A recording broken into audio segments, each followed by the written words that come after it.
Having a good day. I'm Dr. Boyce Watkins from Your Black World and the Black Business School.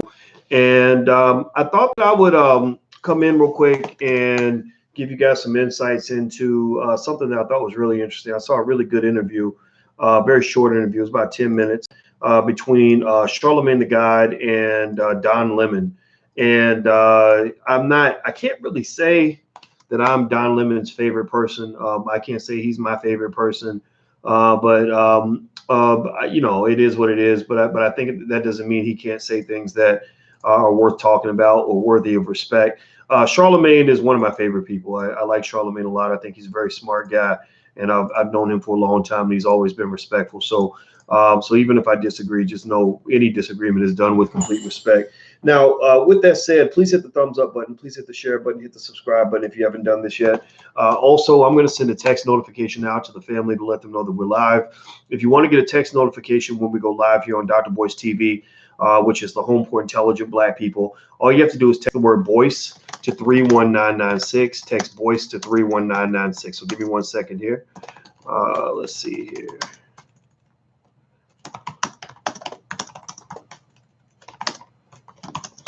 Okay, all right. So here's the thing. Okay, so Kamala Harris has been someone that we've discussed here on this channel before.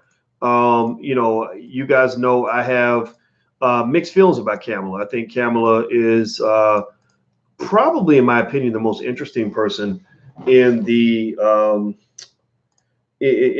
whole race, for the White House. I think that right now, where politics kind of lies is we're in this space where, it's all about, we hate Trump. Like, I think that's pretty, I wouldn't say unanimous, but definitely amongst, Democrats and liberals and everybody else, there is a belief that Trump is not qualified for the White House. Now, what that does for me is that makes me just as interested in the opinions of people who do think he's qualified, the people that are motivated by his existence. I'd like to hear what they're thinking, because it's easy to just write them off as a bunch of crazy bigots. But I happen to know some Trump supporters, and in fact, some of y'all sneak in here and y'all secretly tell me that you actually voted for Trump, and I don't hate you for it. I don't judge you. I'm not going to judge you as a Black person based on who you vote for. To me, that's like judging you on the color of your pants or who you're having sex with. I don't care if you're gay, straight, or who you sleeping with. As long as you ain't doing an R. Kelly and sleeping with no kids, then you're fine with me. All right. So anyway, with that said, though, there are some conversations being had, and I think that they are, they're worthy discussion. And I want to first of all say welcome to Tina Miller and Bill Bullock and Joe Tony and Tony E, etc. And now Tony E saying Charlamagne endorsed her. I didn't see an endorsement, but it wouldn't surprise me if there was an endorsement. Because I'm going to say this. I'm going to say that I think Kamala Harris is worthy of being endorsed. I'm not one to get into that Democrat Republican stuff. One thing I don't like is I don't like the fact that as a Black person, they put you in a motherfucking trap from the jump. They put you in this cage where they pretty much say that if you are not in lockstep with the Democrats and the Democratic agenda, if you critique the Democrats, then you must be working for Trump. I ain't working for nobody. I ain't working for nobody. And don't you dare ever tell me that my ancestors died for me to have the right to vote, and that's why I got to go vote for the Democrats. My ancestors did not die for me to be a Democrat. And if you say something like that, then you're disrespecting my ancestors and yours, and I might kick you upside your head or stomp you in your face, because you're not going to come tell me that my ancestors died for me to be a Democrat. I just don't. I'm not buying that. I don't believe that. I think that that's propaganda. I think that's a lie. So I'm sorry, I don't mean to be, y'all just getting the real from me on this. I just can't take it when people run around talking about, your ancestors died for you to vote, so you need to go vote for Hillary Clinton or whatever, Barack Obama light, that they put in front of you. No, I'm not doing that. Now, with that said, though, does that mean that you shouldn't vote? Does that mean I'm saying you shouldn't vote? No. First of all, I'm not telling you what to do. Second of all, I think that voting should be done based on a threshold. Based on a threshold. The threshold is, have you met the mark? Are you qualified as a candidate to improve the condition of the Black community. So in our minds, we have a threshold. And if you meet the threshold, then you get my vote. If you don't meet the threshold, then I may withhold my vote. That's what they call abstaining. If you look in most political science journals written by the leading political scientists on earth, they will talk about abstaining as a political strategy. Not voting actually is a way to vote. It sounds crazy. It sounds ridiculous. It's so different from, from these, from the GED section that they give you in those infomercials they put on urban radio, where they're trying to get everybody to vote and make you feel like if you don't vote, you don't count and all sorts of stuff. They don't talk about this in mainstream media, because mainstream media is stupid. But go look it up. Go look it up. I want you to go to the Harvard University School of Political Science, and I want you to ask them, is abstaining from a vote, can that be defined as a viable political strategy? And they're going to say, absolutely. People have been abstaining from votes since the beginning of time. So I'm not trying to tell you what to do. I'm just trying to tell you that you can do whatever the hell you want. The only thing I'm going to tell you the only thing I'm going to tell you to do is to do what you want to do. That's what I want to tell you to do. And people don't like to hear that, because they want Black people to be political slaves. They want to build the world on your back. And they've been building the world and building their power on your back. And it's your damn fault, because you keep falling for the nonsense. You keep letting them do that. You can't nothing happen to you that you don't let somebody do to you. You letting them do that to you over and over again. And then you complain about it.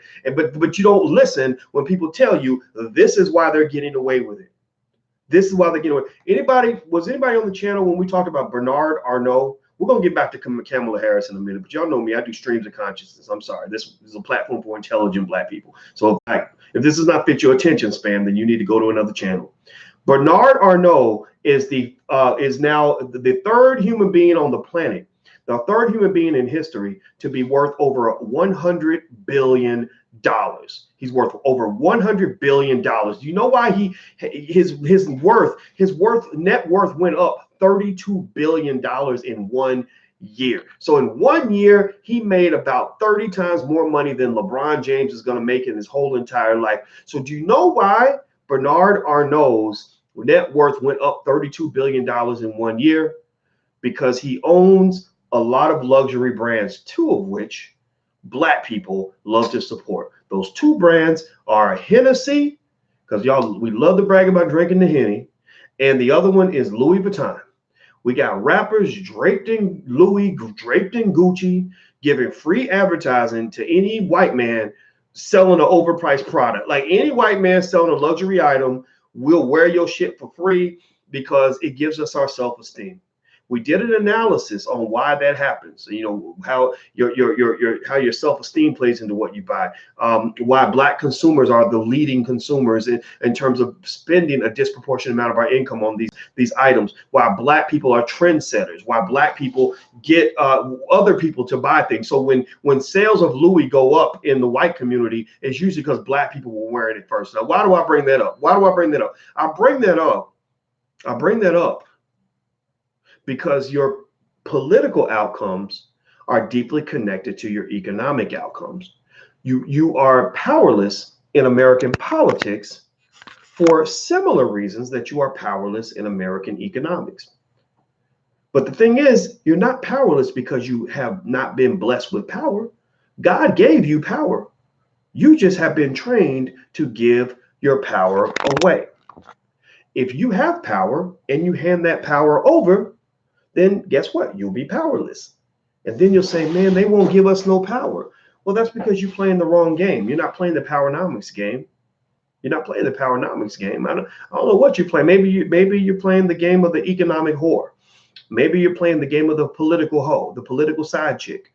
Maybe you're playing the game in which, you love to empower other people and nobody empowers you back. Because I bet you if you go back and you look at Bernard Arnault's life and you say, okay, you're worth over $100 billion. How much of that $100 billion have you put into the Black community? Black males are among the leaders in fashion. We set fashion trends all around the world. So how much money have you put into things like, I don't know, in Chicago, the unemployment rate of black males between the ages of 20 and 24 is about 45%. So what have you put in place? Like, did you drop $1 billion on the black community down in Chicago to try to solve that problem, or any community, any hood, anywhere got the same problems, right? We you know, because we showing up for you. Are you showing up for us? The answer will be no. It'd be like, nigga, please, let me look at you like, what are you talking about? What are you talking about? He don't even know y'all. He don't even know your name, and you put this man in the $100 billion club. I bet you that if black people were not draped out in Louis, if black people were not marketing Louis and Gucci and all that stuff for free, I bet you that if we were not supporting that brand, he wouldn't be worth $100 billion. If we wouldn't turning up Henny in the club, I bet you that other people wouldn't be buying as much Henny as they buy. So my point is to say that politics and economics is all connected, right? It's all connected.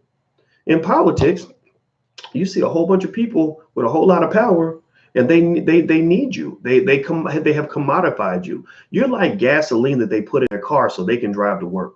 Without the gasoline, you can't go anywhere. And they're like, well, we don't want you to actually own the car. We don't want you to drive the car. We don't even want you in the front seat of the car, but we want you. We need your ass to be the gas so that we can drive to work and have the power that we need. And what they're going to do is they're always going to play whatever mind game they can play to get you to keep supporting them without anything in return.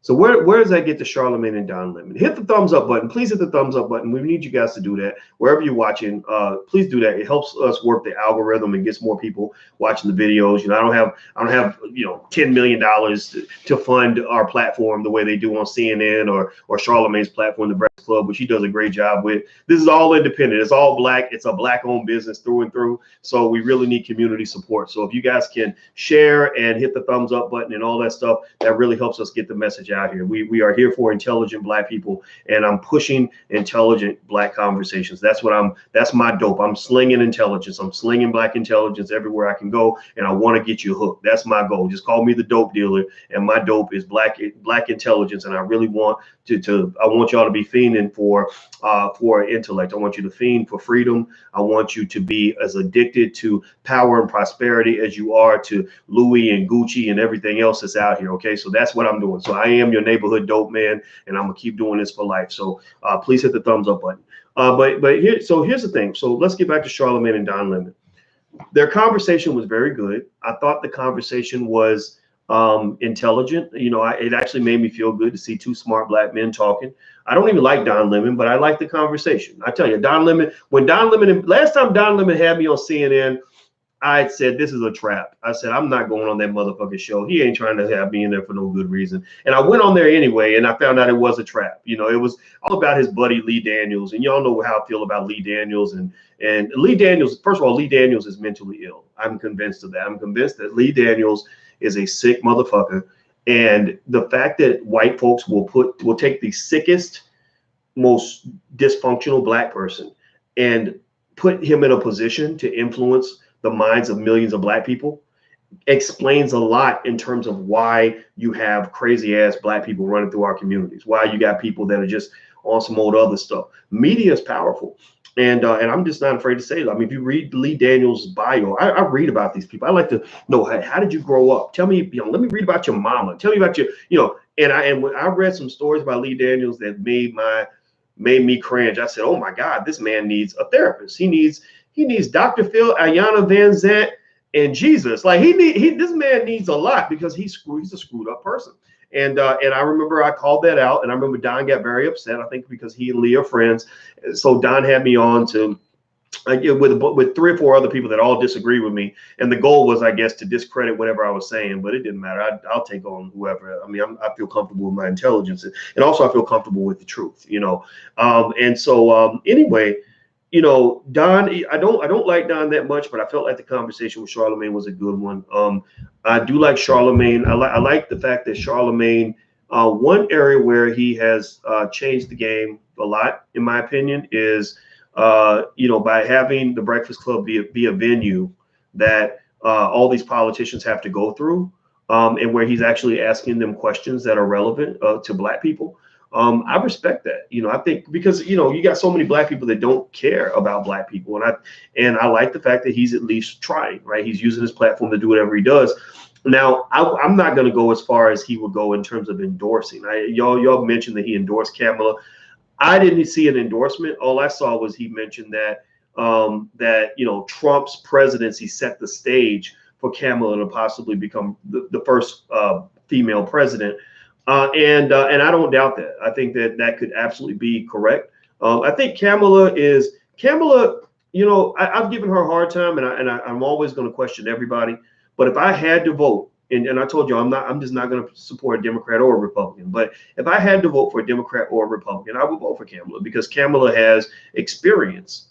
She's not a naive politician. She's not. She's probably lying like all these other politicians do. But remember, we make our politicians into liars, because we expect them to be perfect people and we expect them to give us perfect answers to every question. And so they end up getting into the habit of telling us what they want to hear. But the other thing that makes our politicians into liars is that corporations have taken over our political system. Your government can't do the right thing anymore because your government is controlled by capitalism. Now, I'm not against capitalism. By God, I'm a finance professor. Why would I hate capitalism? But I understand capitalism very, very well. And one thing I know about capitalism is that capitalism has no soul. And capitalism puts the dollar bill at the top priority all the time. And also capitalism is built on infinite amounts of greed. So what's happened now is that your government, because they don't have proper campaign finance reform, has gotten to the point where your politicians are being bought out by the corporations. And so when the people need something from politicians pretty much have to be mouthpieces for corporate America. So that's one of the reasons I don't trust, anything that comes out of most of their mouths, whether it's Kamala, Barack, or anybody else. Doesn't mean they're not good people. It just means they're in a very bad system. A bad system turns a good person into a bad person. Also, when I brought up things about Kamala, like her history, I think these are pieces of the puzzle, right? Politicians will never tell you who they are, so you got to look at their personal choices to understand who they are. So I talked about Kamala's husband, her white husband, Doug Emhoff, not because I think that you're a bad person because you marry somebody white. Some of y'all married interracially who are in here right now. Your black card's not revoked for interracial marriage. I got people in my family that have done interracial marriage. Now, I wouldn't do it. I'm gonna marry a black woman because that's very important to me. It doesn't matter if that one black woman doesn't want to marry me. I'm gonna find another one. I will never tell y'all. You will never see me on this podcast saying, I never said I was never gonna do it, but I met Becky and Becky, she got me going crazy, man. Hey, Becky, wonderful. She's the best thing that ever happened to me. That will never happen. That will never happen. Why? Well, because I see black marriage, and when I choose to get married, which is when I choose to get married. None of your damn business when that's going to happen. But when I choose to get married, I see marriage as empire building. I see that as my opportunity to give my best to the black community. The best thing I can give to the black community and to the black woman is myself. The most I can give any black woman is my future and my life, right? And so when I do that, when I dedicate my life and my wealth and my power and everything I have, I'm going to give it to the people I care about and the community I care about, and that's the black community. So when I see someone like Kamala who just says, oh, well, Doug was a great guy and blah, blah, blah. Well, it doesn't make me say, oh, you're a bad person. It makes me say, so tell me more. Like, what was the conclusion there? How many brothers did you meet? You went to an HBCU. What was wrong with the brothers? Like, what did they all come up short? Are there no high-flying black males that are doing well, that are making money, that weren't attracted to you? I mean, you were a beautiful woman. Tell me more. How did that happen? Right now, it doesn't mean that the black card's revoked, but it does mean that it matters. Why does it matter? Well, because again, I told you guys, if Barack Obama had married Becky Obama instead of Michelle Obama, if Barack had said, I met a lady named Michelle, but she didn't quite cut it. She didn't quite make the standard, because like they said, that's what they talk about brothers. They'd be like, well, the brothers didn't step up to the plate. That's why I heard literally an insider who knows Kamala called me and said, well, Kamala dated, but the brothers didn't step up to the plate. And I'm like, what the fuck does that mean? Maybe there's something wrong with her. Maybe there's something like, what does that mean? all the brothers didn't step up to the plate. Tell me what that means. Are you implying to me that the black male is just fundamentally flawed and fucked up, and that white men are wonderful and perfect Prince Charmings that come in and clean up all the chaos that we create? Like, what are you saying to me that is not going to lead me to conclude that you believe that the black male is fundamentally flawed and inferior, that somehow we love our children less than other people do, that somehow we treat our women worse than other people do? Now, we know that there's some shitty brothers out here. Ain't no question, right? But y'all tell me yes or no, yes or no, yes or no. Tell me, are there not shitty white men out here too? Are there not shitty white women out here too? Yes or no? Are there not shitty black women out here too? So how are you going to tell me, and I had to say this to my friend, I said, how are you going to tell me that every single brother on earth could not step up to the plate and she had to go marry a white man? I have to abandon the race because no black man is qualified to get all of this, right? Seriously, like how stupid would I sound if I say, well, you know, I dated a lot of sisters, and sisters they just didn't step up to the plate. They came in with drama, crazy, you know, acting a damn fool, loud and annoying. And so, Becky, I had to abandon black women. I had to go get me a white woman because black women just didn't step up to the plate. How stupid do I sound saying that? Reverse the genders and a lot of things become clear.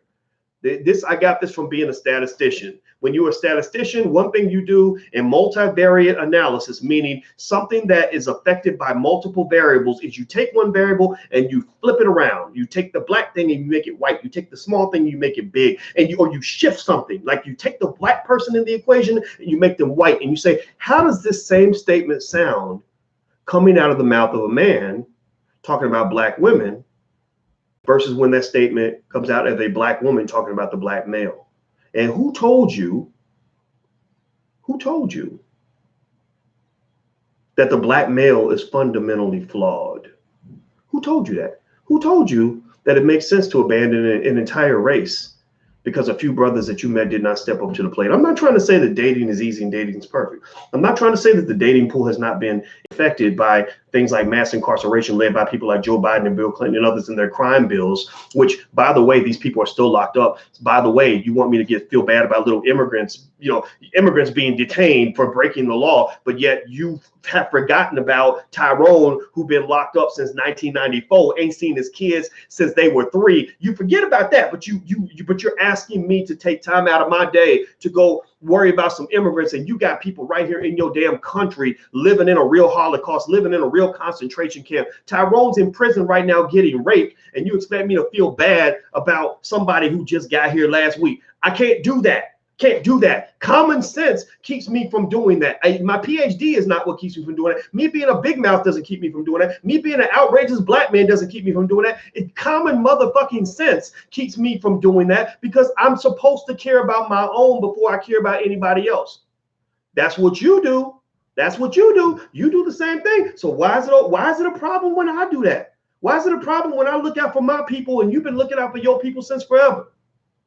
So if you want to go back, and I gotta go because it's time for dinner, and she gets mad at me when I can't come to dinner on time, and I want to respect her. She can cook her ass off. I'm telling you. That's why I'm telling you. You got to get you a good, smart black woman.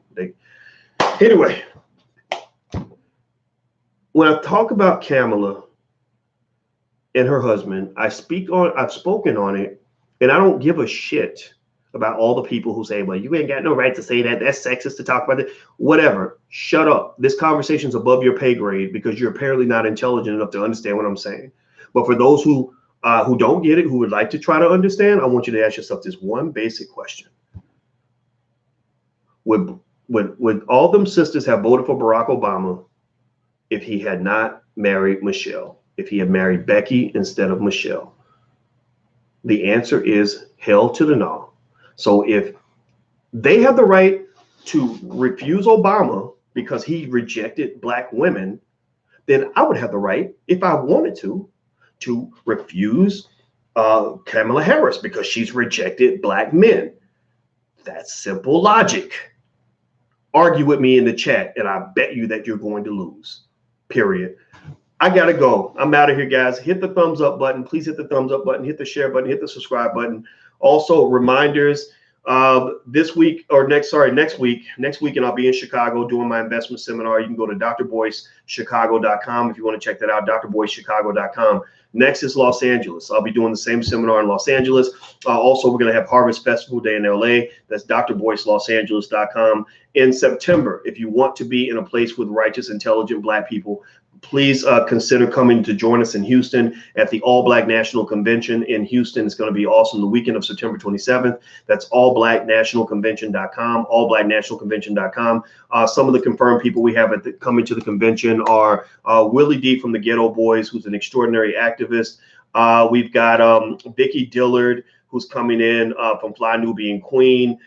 We talked to Dr. Claude Anderson. I believe Dr. Claude and his family are going to be involved as well. And so the list just kind of goes on and on and on. We're going to have women's panels and men's panels. Julian Gordon, a Stanford University graduate, who's an entrepreneurship expert, is going to be speaking. Nicole Price, a leadership expert, will be there. Dr. George Frazier, the power networking guru of the world, the Royal Mix. My favorite group is going to be performing there. We're going to just have fun. And so if you want to come to what is a big, Black, awesome family reunion, go visit allblacknationalconvention.com. You're going to love it. allblacknationalconvention.com. So we love you and we want to see you win. And at the end of the day, bottom line is point blank period, Black people first. Doesn't mean everybody else can't get included, but Black people come first in our world. So that's my 2 cents. And last but not least, I'll say I'm glad. I think what Charlamagne said made perfect sense about Kamala.